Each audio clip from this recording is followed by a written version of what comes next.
Suspense. And the producer of radio's outstanding theater of thrills, the master of mystery and adventure, William N. Robeson. Criminologists have long seen the connection between heat, humidity, and murder. They can tell you the exact hour of the exact summer day when the most people are statistically liable to flip their lids. However, in the little prairie town where our story occurs, other factors further help foster violence. The heat, of course, but also ignorance and boredom and a woman. Listen then as Mr. Van Heflin stars in Too Hot to Live, which begins in just a moment. How long has it been since you've cleaned out your bookshelves? Maybe it's time you took a look at the books you own. While you're cleaning and looking, you can be performing a valuable service to your country. The United States wants books, lots of them, to send to interested students and readers abroad. Good books are needed to combat the flood of literature being circulated in free countries by the Russians and Chinese communists. Each year, the Russians alone publish and distribute well over 100 million volumes of all kinds. But each volume is a messenger of mischief, full of propaganda and lies about America. These books are sold at ridiculously low prices or given away free. You can help counteract communist propaganda with unneeded books. Most desirable are literary classics, new or old, up-to-date American histories and geographies. Send all books to Books from America, Box 1960, Washington 13, D.C. That address again is Books from America, Box 1960, Washington 13, D.C. And now, Too Hot to Live, starring Mr. Van Heflin. A tale well calculated to keep you in suspense.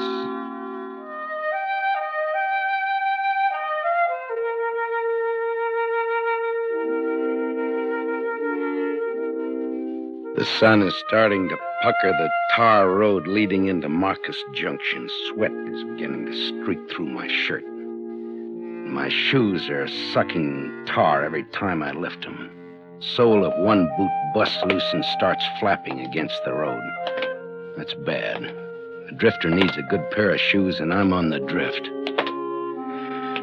Marcus Junction, no different than 1,000 others like it. About a mile square of small buildings all pasted together. I walk a couple of blocks without finding a shoemaker. Town's almost empty this Saturday morning, except for a man walking my way. A big man, really big. Both ways, big high and big wide. The last man I want to see. Pinned on his sweat-stained shirt is a big gold star with the word sheriff, glinting in the sun.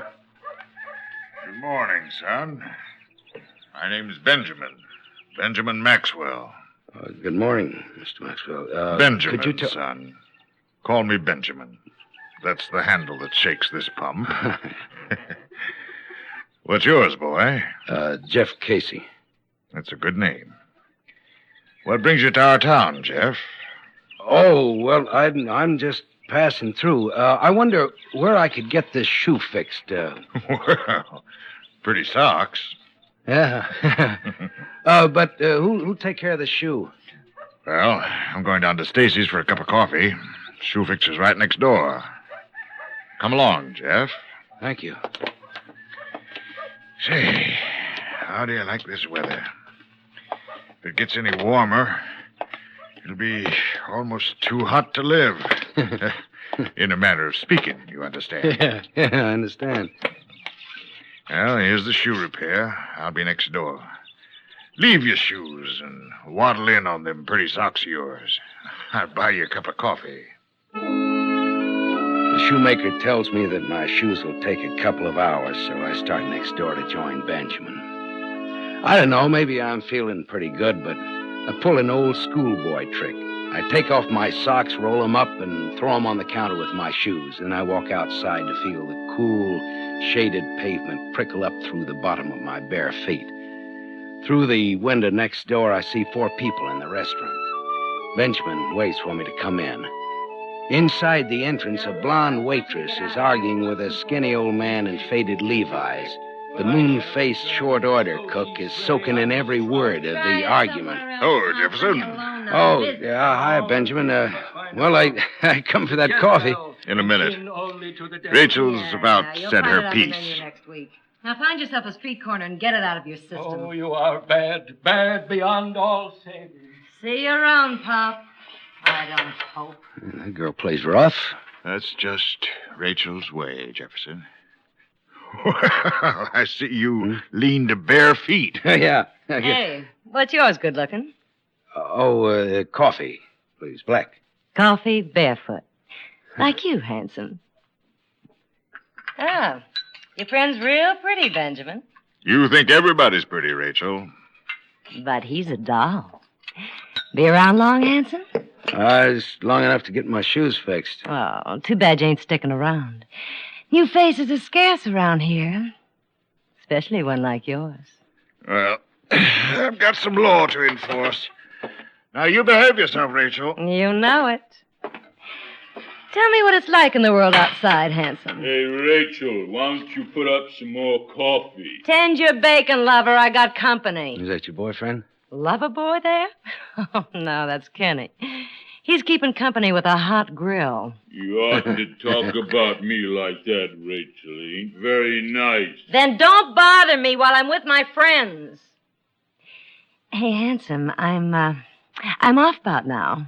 Let's you and me go out to the carnival for a couple of hours, huh? You let her alone. Don't you go with her, you hear? Yeah, I heard, Kenny. Well, I'd like to, Rachel, but, how do I go barefoot? Forgot. You got any other ideas? Yeah, matter of fact.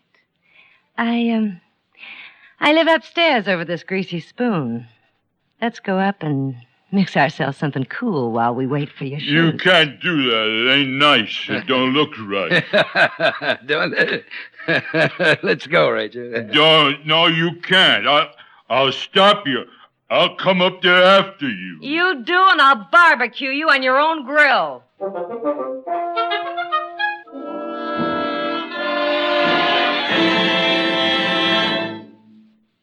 In a moment, we continue with the second act of Suspense. 1, 2. It's a 1-2 victory for Rambler in the Mobile Gas Economy Run in Compact Car Class A. A Rambler American and a Rambler 6 finished first and second. Both Ramblers led all other cars in the Mobile Gas Economy Run. Rambler's incredible records, 25.29 and 22.96 miles per gallon with automatic transmission. A brilliant victory in the toughest, longest Mobile Gas Economy Run of all. 1,898 rugged miles from Los Angeles to Kansas City, across deserts, up mountains, through congested city traffic. Already the holder of the all-time post-war records for the Mobile Gas Economy Run, Rambler proves once again that it is indeed America's leader in gas economy. Of course, Rambler with standard or overdrive transmission has even greater fuel economy. You save more on upkeep, on insurance, on depreciation, because Rambler has highest resale value of all low-price cars. Go Rambler, the proved economy king at Rambler dealers. And now, starring Mr. Van Heflin, Act 2 of Too Hot to Live.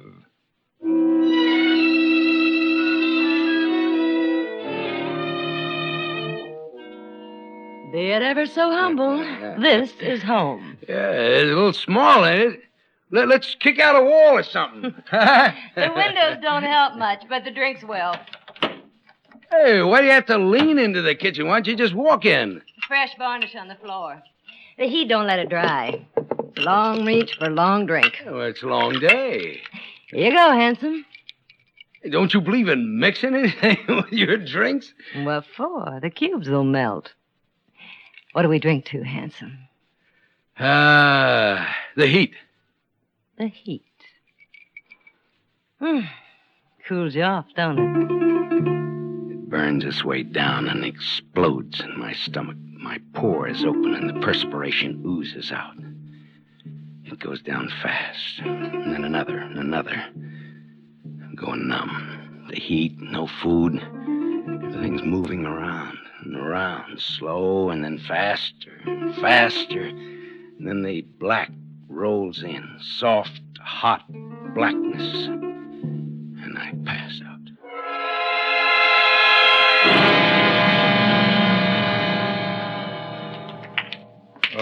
All right, come on. Snap out of it. Hey. I've got something to show you. Hey, let me alone. Over there, in the corner of the kitchen. Hey, take your hands off me. See her?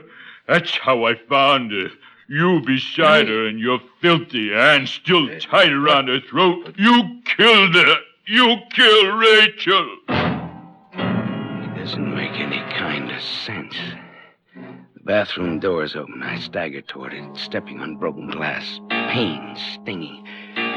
Remembering bare feet. The open shower waiting for me. I turn the handle of cold water and half throw myself into the shock of the stream. I'm coming out of it. Coming to. What did he... He said I'd killed her. Hey, Sheriff! Benjamin! Hey, Benjamin, come up here!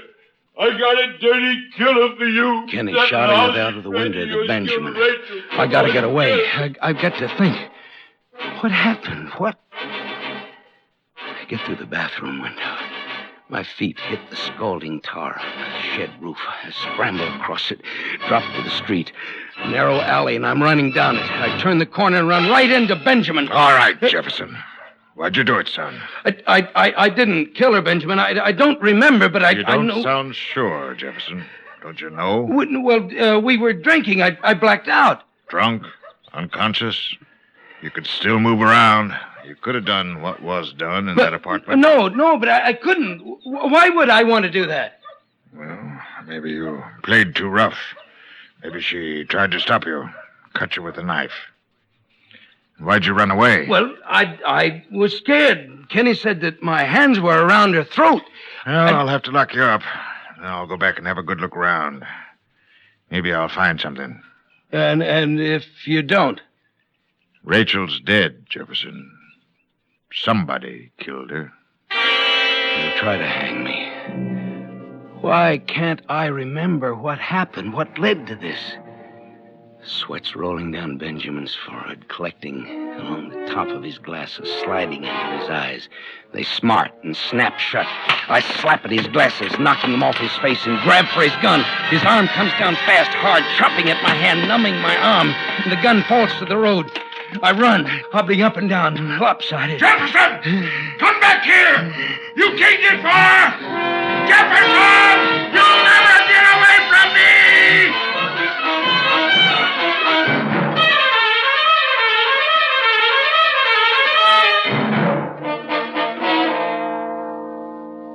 In a moment, we continue with the third act of Suspense. Be sociable, look smart, keep up to date with Pepsi, drink light, refreshing Pepsi, stay young and fair and debonair, be sociable, have a Pepsi. When friends drop in, let your hospitality show you're sociable in the modern manner. Pepsi, you know, is the favorite of the smart and young at heart. Be sociable, look smart, keep up to date with Pepsi, drink light, refreshing Pepsi, stay young and fair and debonair, be sociable, have a Pepsi. Have you tried a Pepsi lately? And now, starring Mr. Van Heflin, Act 3 of Too Hot to Live.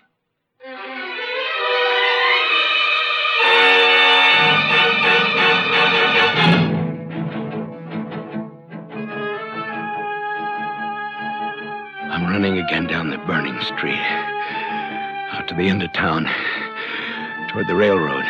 I run till my legs slide away from under me, and then crawl, dragging a body that has no feeling, a dead weight that robs my arms of their strength. Finally, steel rails glisten ahead, and I lay sprawled out, heart and lungs going crazy in my body. I can't go any further.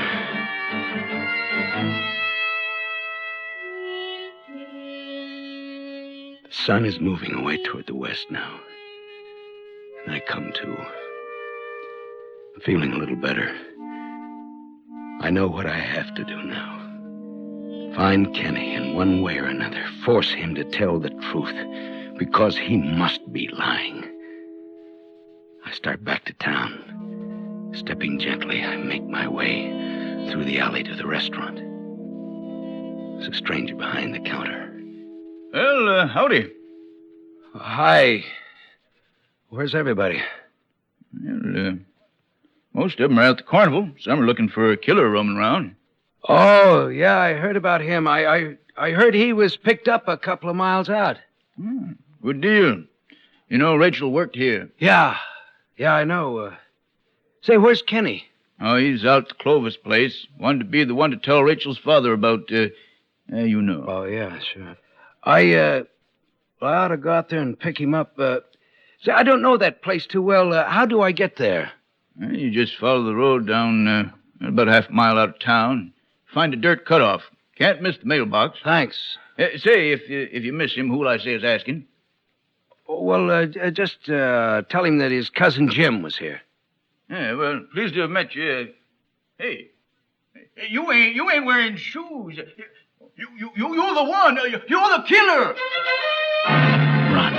Run again. Another alley. Blistering pavement. Cement ripping my feet.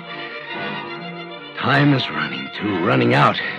Benjamin know where I'm going. Out on the main highway. Beyond the town now. Another quarter mile. Another 100 yards. At last, the mailbox that says Clovis and the dirt cutoff. An old two-story farmhouse rises out of the fields around me. A big gray barn stands off near the house, and 2 old cars are sitting empty behind it. And he's got to come out to one of them. I'll wait. Time still running out and away from me. Little shimmering waves of heat rise off the tin hoods of the cars. Here he comes, at the last. Quiet or I'll break your back. Oh, no. I want the truth, Kenny. The truth if I have to kill you for it. Get off of me. I didn't kill Rachel, and you know it. You did. I didn't. I didn't. No, You no. killed her, you crazy jealous. No. Yes, you came to check.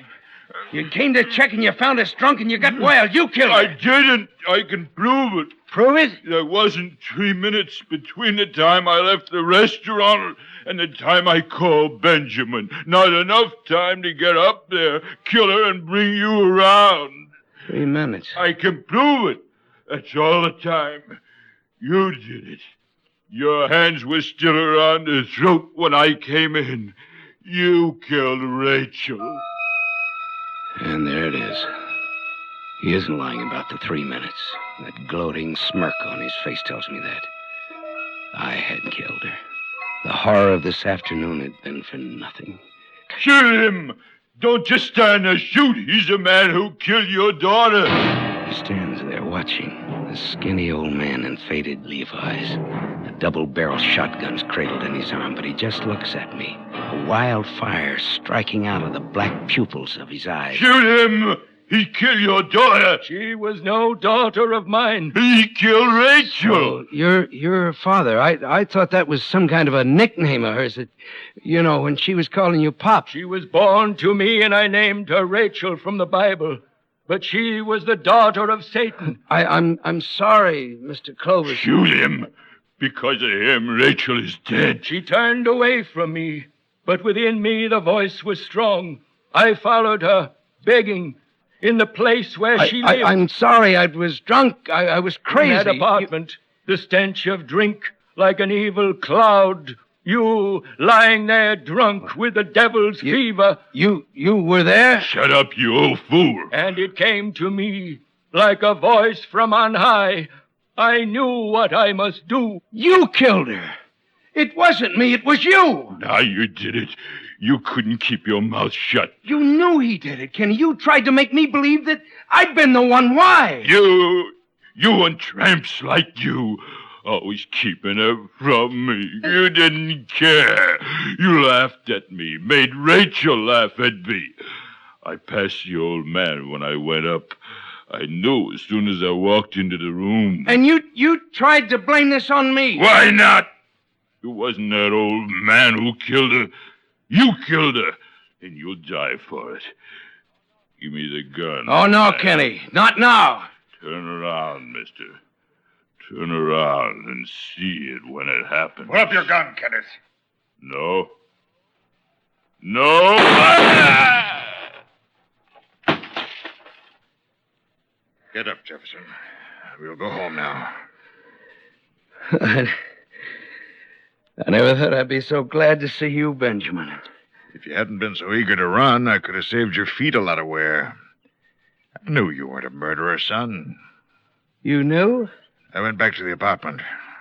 The whole story's there in the varnish on the kitchen floor. No bare feet around the body, but lots of hobnailed boot prints. You cut your hand on broken glass in the living room. That's what made it bleed. and I was running. Well, you can stop running now, son. Why don't you stay here in town with us? There's lots for you to do. Thanks. Well, it's been quite a day, Benjamin. Sure has been a scorcher. Glad to see the sun going down. On a day like this, it's almost too hot to live. Oh, no, don't say that, Benjamin. It never gets that hot.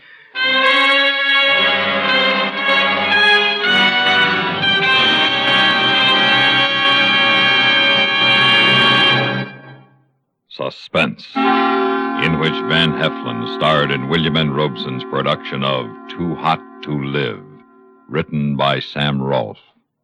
In a moment, the names of our supporting players and a word about next week's story of Suspense. The station to which you're listening right now is an affiliate of the CBS Radio Network. That fact makes several important differences.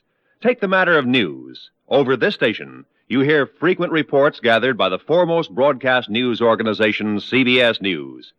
Reports supplemented by the thoughtful commentary of such distinguished CBS newsmen as Edward R. Murrow, Lowell Thomas, and Eric Severide. In addition, of course, this station provides you with late local news so that you may hear and keep up with what's happening in your own community. You hear top dramatic programs, comedy, variety, and music to fit every mood. In addition, this station provides you with further listening entertainment, courtesy of your favorite local broadcast personalities, plus the cream of today's crop of top songs. Well-balanced, highly listenable broadcast fare can come to you only through teamwork, the kind of teamwork made possible by the combined resources of CBS Radio and this station. Supporting Van Heflin in Too Hot to Live were Doris Singleton, Barry Kroger, Charles Seal, Barney Phillips, and Norm Alden. Listen. Listen again next week when we return with Mr. Jim Backus starring in See How He Runs. Another tale well calculated to keep you in suspense.